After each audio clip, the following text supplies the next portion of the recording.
చిత్రపటంలో చూపించిన బి అంటే ప్రాథమిక మనసులోని 3 బాధ్యతలు మరియు 6 గుణాలు ఆత్మను ప్రాపంచిక అనుభవాల కోసం ప్రేరేపిస్తాయి కదా. అలాగే ద్వితీయ మనసు యొక్క డిలోని కోరికలు కూడా అదే పనిని చేస్తాయి. మరి బి మరియు డిల మధ్య తేడా ఏమిటి? ఈ తేడాని ఒక ఉదాహరణతో వివరిస్తాను. చిత్రపటంలో చూపించిన ఏను మన దేశ ప్రజలు అనుకోండి. ప్రభుత్వం, న్యాయ వ్యవస్థ, న్యాయమూర్తులు కూడా ప్రజలలో భాగమే. బి అంటే దేశాన్ని నడిపించే కాన్స్టిట్యూషన్ బుక్ అంటే రాజ్యాంగ పుస్తకం అనుకోండి. ఏ బిను అనుసరించాల్సిందే. ఏబి కలిసి పొందే ప్రపంచ అనుభవాలు అంటే ప్రజల మధ్య వచ్చే వివాదాలు అనుకోండి. ఆ వివాదాల సమాచారం అంటే కేసులు అనుకోండి. అవి ఏబి ముందుకు వస్తాయి. అంటే ప్రజల నుండి వచ్చిన ప్రభుత్వం రాజ్యాంగ పుస్తకం ప్రకారం ఏర్పాటు చేసిన న్యాయ వ్యవస్థ ముందుకు వస్తాయి. ఏబి అంటే న్యాయమూర్తులు వాటిని రిసీవ్ చేసుకొని రాజ్యాంగం ప్రకారం విశ్లేషించి నిర్ణయం లేదా సూచన ఇస్తాయి. ఏబి ముందుకు వచ్చే సమాచారం మరియు ఏబి కలిసి తీసుకున్న నిర్ణయం రెండూ కూడా న్యాయశాస్త్ర పుస్తకాల్లో రాయబడతాయి. డి అనేది న్యాయశాస్త్ర పుస్తకం అనుకోండి. సాంకేతికత అభివృద్ధి కారణంగా మరియు అంతర్జాతీయ మరియు దేశ కాలమాన పరిస్థితులకు అనుగుణంగా న్యాయ నిర్వచనాలు మారుతాయి. అంటే డి మారుతుంది. మారిన డికి అనుగుణంగా రాజ్యాంగ పుస్తకంలో అంటే బిలో సవరణలు చేస్తారు. అంటే బిలో మార్పులు డిని మారుస్తాయి, అలాగే డిలోని మార్పులు బిని మారుస్తాయి. ఇది ఒక పోలిక మాత్రమే.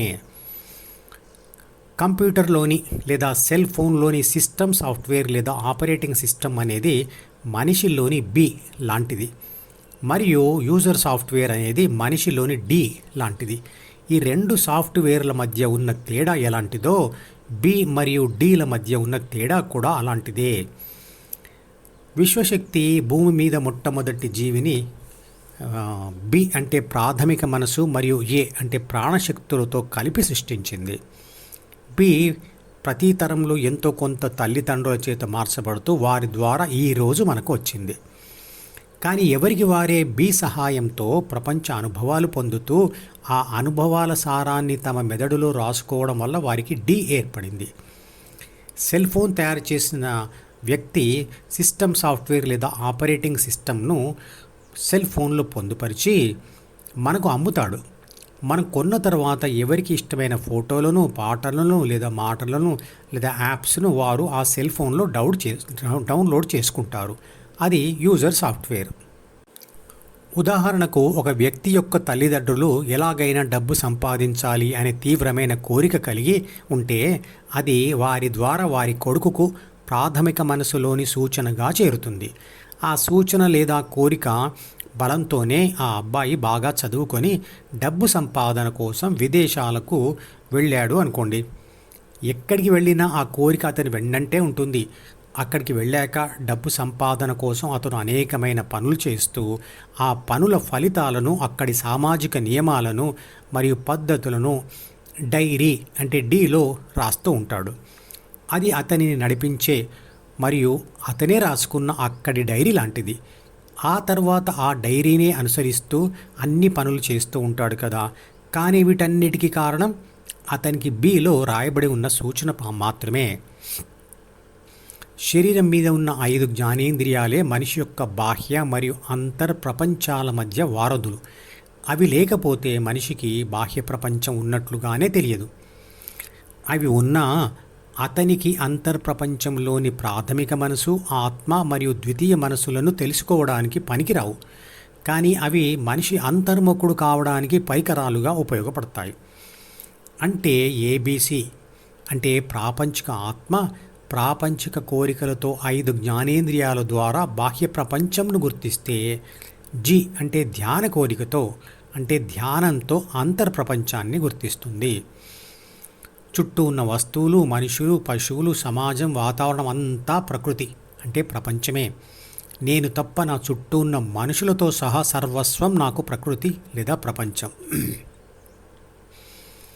ఏబిసి డిలోని కోరికతో చేసిన పనిలో గెలిస్తే చెడు గుణాలు మరింత బలపడతాయి. కానీ ఆత్మశక్తి అంటే ఏ మరింత మలినమైపోతుంది లేదా బలహీనపడుతుంది.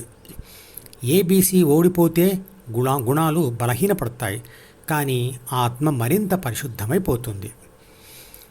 ఏబీసీ యొక్క గెలుపుతో లేదా ఓటమితో వచ్చే సమాచారం మరియు ఆ సమాచారంను విశ్లేషించగా ఏర్పడిన కోరికలు ద్వితీయ మనసు యొక్క డీలో రాయబడతాయి. అవి పరస్పర వ్యతిరేకతతో ఉంటాయి.